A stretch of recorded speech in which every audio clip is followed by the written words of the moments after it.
Membeli mobil baru adalah pengalaman yang tidak akan pernah bisa dilupakan. Bagaimana tidak? Bagi orang-orang yang dulunya naik sepeda, bisa menabung, membeli motor, kemudian sudah sampai di titik bisa menabung untuk membeli mobil. Seringkali, mobil pertama ini dijadikan sebagai kunci daripada kesuksesan, bahwa seseorang sudah merasa dirinya naik kelas. Hal ini juga diperkuat dengan adanya mudik lebaran setiap tahunnya yang terjadi di Indonesia.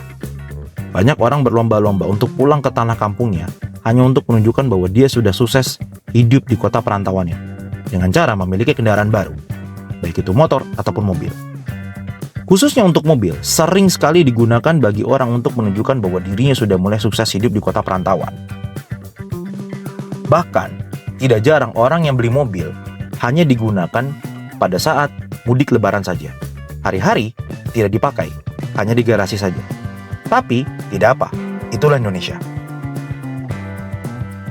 Dalam membeli mobil, kita juga pasti sering banget dengar kalimat ataupun pepatah yang diturunkan dari orang tua kita sampai ke generasi sekarang, yaitu mobil pertama wajib mobil pabrikan Jepang.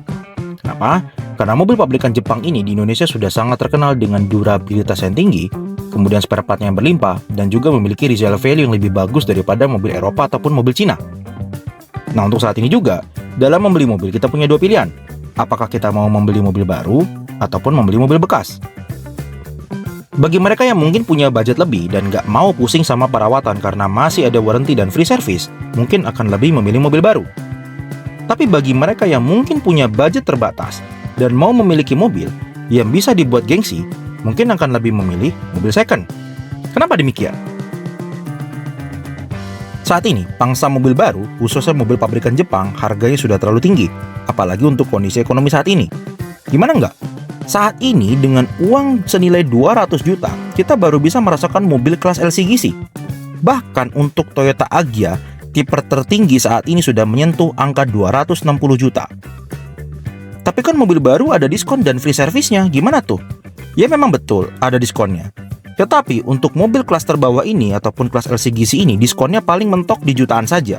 Tidak akan pernah mencapai puluhan juta. Kenapa? Karena pabrikan menganggap mobil di kelas ini adalah mobil yang laku, sehingga tidak perlu diberikan diskon berlebihan. Nah, sedangkan untuk free service sendiri, biasanya yang di-cover hanya suku cadang kecil dan juga hanya oli. Karena pabrikan di sini juga menghitung nilai pengeluaran yang harus dikeluarkan di mobil ini.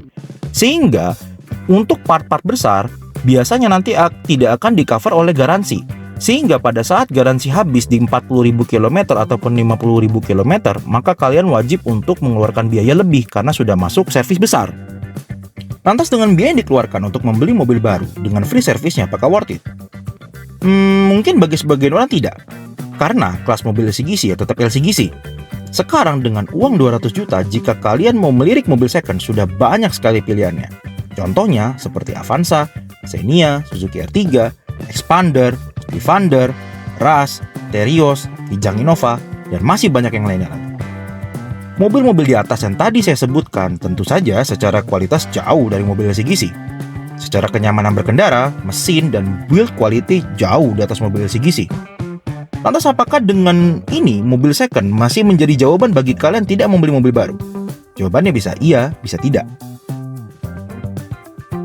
Kalian yang mau membeli mobil second, apalagi baru pertama kali membeli mobil, tentu saja harus banyak hal yang kalian perhatikan. Karena pastinya kalian belum banyak mengetahui seluk-beluk dari mobil, gimana cara ngeceknya dan gimana cara negosiasinya. Sedangkan untuk mobil baru, kalian nggak perlu pusing, apalagi kalau masalah harga. Karena harga ini sudah diatur per area, kemudian servisnya masih gratis, dan mobil langsung atas nama kalian.